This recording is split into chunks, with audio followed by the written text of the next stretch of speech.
लेकिन सर इस जर्नी तक ऊपर आगे बढ़ने के लिए अभी बिगिनर्स को कौन कौन से वर्कशॉप्स अटेंड करने चाहिए, या फिर जो अवार्ड्स होते हैं उस तक पहुँचे कैसे बच्चे?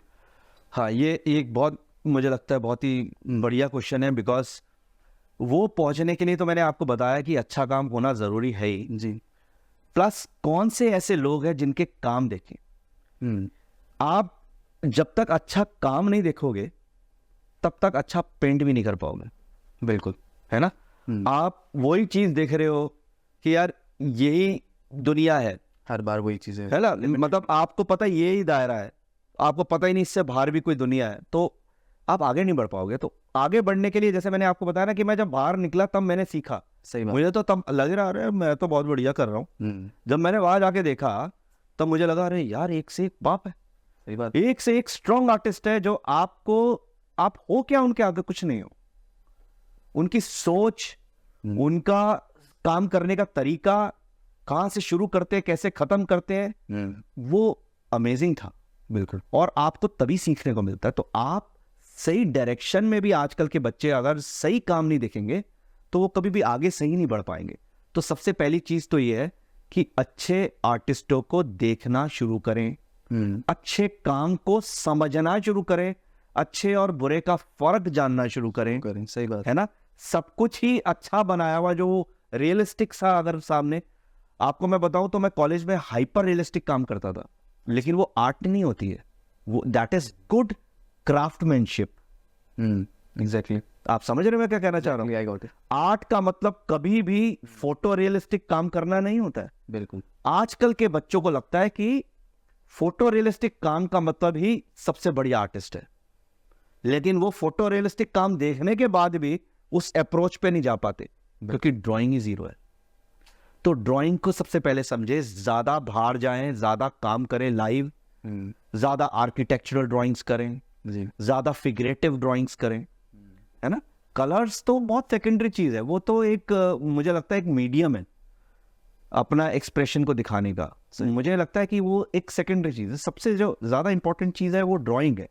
ड्राइंग ज्यादा से ज्यादा करेंगे, ज्यादा दुनिया के सामने जल्दी नजर आएंगे। बच्चों के लिए कि इस टाइम पे अगर हम इंडिया के बाद अगर बाहर की भी बात करें तो ऐसे कौन से आर्टिस्ट हैं जो एक्टिवली अभी काम कर रहे हैं जिनको हमें देखना चाहिए और उनसे सीखना चाहिए? ये बहुत ही इंपॉर्टेंट और बहुत अच्छा सवाल है, क्योंकि अच्छी चीज देखोगे तो अच्छा अंदर आएगा और अच्छा ही बनाओगे। सही बात है। तो मुझे लगता है कि कुछ ऐसे आर्टिस्ट के मैं नाम ले रहा हूँ 5-6 जिनका काम तो मस्ट है। हर स्टूडेंट, हर सीनियर, हर अच्छे आर्टिस्ट को या आर्टिस्ट को देखना ही चाहिए। सही है, सही बात है। मैं नाम लूंगा डेविड टेलर सर का। डेविड टेलर एक बहुत ही senior, near about 85 years, he is from Australia. तो ही इज फैंटास्टिक आर्टिस्ट। वो लोग हैं जिन्होंने शुरू के, अगर आप टाइम देखो फेसबुक वगैरह में, उन सबके यूट्यूब के अंदर उन्होंने नहीं डाले, लेकिन दूसरी किसी कंपनीज ने जो शूट करती थी, उस टाइम पे शूटिंग होती थी, उनकी सीडीज आती थी, डीवीडीज आती थी, उन सब ने उनके काम डाले हुए। और अब तो वो थोड़ा थोड़ा वो भी डालते हैं। तो वो लोग बहुत ज्यादा उस टाइम पर भी पॉपुलर थे, और आज तो वो लोग हैं जिन्होंने हम सबको सिखाया है। तो मैं सबसे पहला नाम लूंगा डेविड टेलर सर का। जी। I really love his works, और कमाल के आर्टिस्ट है, कमाल के इंसान है। और सबसे पहले तो अच्छा आपको इंसान बनना पड़ेगा, ऑनेस्ट होना पड़ेगा। आर्टिस्ट तो आप बाद में हो। बिल्कुल सही है ना। सिंगर तो आप बाद में हो, एथलीट तो आप बाद में हो। आप अच्छे ही इंसान नहीं हो तो आप क्या सामने ऑनेस्टी से किसी को कुछ दे पाओगे। तो ये जो मैं नाम ले रहा हूँ डेविड टेलर सर का, he is a living legendary painter. और अच्छी बात यह है कि हमारा 2024 में ही दिसंबर में हमारा सेकंड वाटर कलर ओलंपिक्स हो रहा है, जो दुनिया का सबसे बड़ा ही है। जो हमने 2019 में किया था पहला, अब वो 4 साल के बाद दूसरा हो रहा है। जी। तो जो 2024 में हो रहा है उसके अंदर हमारे डेविड टेलर सर भी आ रहे हैं। मैंने उनको इनवाइट किया है, वो आ रहे हैं। और मैं चाहूंगा कि सारे यंगस्टर्स आए, उनसे सीखें, देखें उनका काम, उनसे बातचीत करें, तो आपको भी मौका मिलेगा उनसे बात करने का। बिल्कुल सर। मेरा दूसरा नाम है Ross Patterson. Ross Patterson, he is also from Australia. Australia ने बहुत अच्छे आर्टिस्टों को दिया है जी। तो रॉस पैटरसन के काम देखकर मजा आ जाता है जो वो काम करते हैं। और ये सारे प्लेन एयर पेंटर्स हैं, लाइव बनाने वाले। जितना आप प्लेन एयर से सीखते हो ना करके, उतना स्टूडियो में रह के नहीं सीखते आप, बिल्कुल। ठीक है, क्योंकि प्लेन एयर एक बहुत बड़ा चैलेंज होता है। तो इन लोगों ने हमारे को सिखाया है। डेविड टेलर सर हो गए, रॉस पैटरसन हो गया, जोसेफ ब्रूसविच हो गया,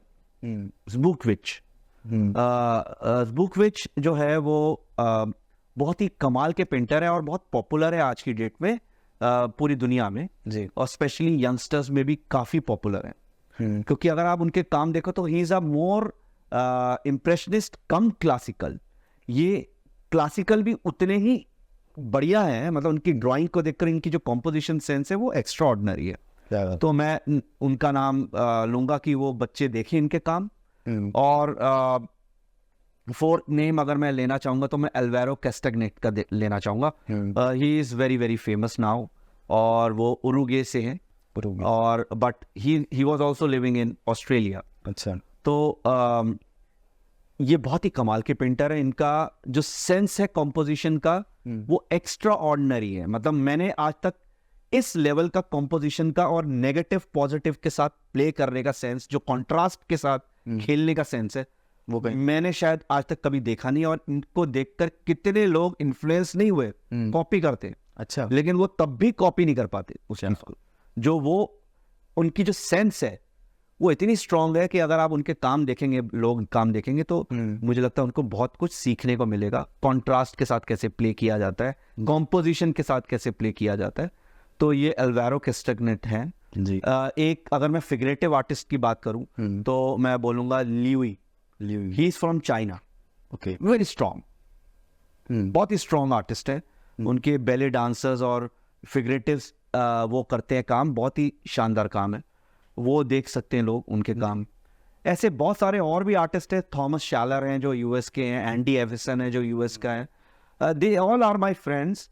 लेकिन मैं फिर भी उनको उस जगह नहीं रखूंगा जितना मैंने डेविड टेलर सर या रॉस पैटरसन या इन सब का बोला। थॉमस शैलर भी कमाल के आर्टिस्ट हैं, आर्किटेक्चरल पेंटिंग्स करते हैं जी। और एंडी एविसन का कमाल का काम है। लोग बच्चे अगर उनको देखेंगे तो बहुत कुछ सीखने को मिलेगा। तो ये मेरे कुछ जहन में, मेरे दिमाग में नाम है जो मैंने अभी लिए। ऐसे तो बहुत सारे हैं, लेकिन ये आपका पॉडकास्ट बहुत ही लंबा हो जाएगा। हम शाम तक, रात तक यहीं बैठे रह जाएंगे। नहीं, इतने नाम। ये भी बात है कि हम लोग ने इतने सारे सवाल पूछने थे, लेकिन आपने जब बात शुरू करी ना तो बहुत सारे हमारे सवाल तो उसी में इंक्लूड हो गए। मैंने आपको बोला भी था मेरे बोलने की आदत ज़्यादा है क्योंकि अंदर बहुत सारी चीज़ें भरी हुई हैं। तो वो जब कोई पूछता है तो उसके पूछने से पहले ही लगता है कि मैं यार इसको भी बता दूं। तो वो शायद आपके पॉइंट ज़रूर होंगे, आपके क्वेश्चन ज़रूर होंगे, लेकिन वो मेरे एक ही आंसर में बहुत सारी बातें मैंने कवर करी। हमारी मेहनत सारी यहाँ पे खत्म हो गई। नहीं, मेहनत खत्म नहीं है, लेकिन आपका ये रहा कि आप जो सोच के आए थे शायद मैंने आपको पहले ही पढ़ लिया, पहले ही बता दिया आपने। हाँ बिल्कुल सर, है ना। तो आपको वो सारे आंसर मिल गए। अगर नहीं मिले तो मैं आपके सामने बैठा हूँ। आपसे मेरा एक सवाल और है आपके लिए कि अभी एनिमेशन का इंडिया में क्या मार्केट है?